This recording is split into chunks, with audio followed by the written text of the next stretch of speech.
అమరావతిలో నూతన రైల్వే మార్గానికి ముందడుగు పడింది. కేంద్ర ప్రభుత్వం తాజాగా భూసేకరణ ప్రతిపాదనలకు సంబంధించిన గెజెట్ నోటిఫికేషన్ను విడుదల చేసింది. ప్రతిపాదిత భూసేకరణ భూములపై ఏమైనా అభ్యంతరాలుంటే జనవరి 16 లోపు తెలపాల్సి ఉంటుంది.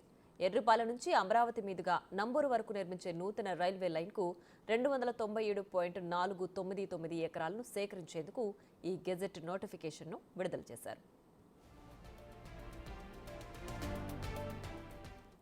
కంచుకచర్ల మండలం గొట్టుముక్కలలో 50.49 ఎకరాలు, పరిటాలలో 72.42, వీరులపాడు మండలం పెద్దాపురంలో 50.92 ఎకరాలు, గూడెం మాధవరంలో 7.71 ఎకరాలు, జుజ్జూరులో 28.89 ఎకరాలు, నరసింహరావుపాలెంలో 17.44 ఎకరాలు, చిన్నారావుపాలెంలో 26.45 ఎకరాలు, అల్లూరులో 43.15 ఎకరాల చొప్పున భూసేకరణకు నోటిఫికేషన్ ఇచ్చారు. ప్రతిపాదించిన భూముల్లో 99% పైగా ప్రైవేటు భూములే ఉన్నాయి. ప్రభుత్వ భూములు చాలా తక్కువ.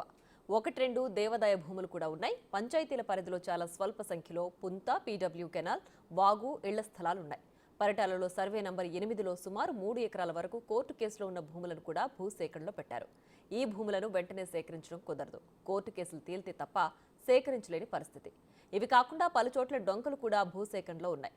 పరిటాలలో సర్వే నంబర్ 13లో ఎన్హెచ్ రోడ్డుకు సంబంధించిన భూమిలో 82 సెంట్ల మేర కోల్పోవాల్సి వస్తుంది. 1-2 చోట్ల మాత్రమే అసైన్డ్ ల్యాండ్స్ను తీసుకోవాల్సి వస్తుంది.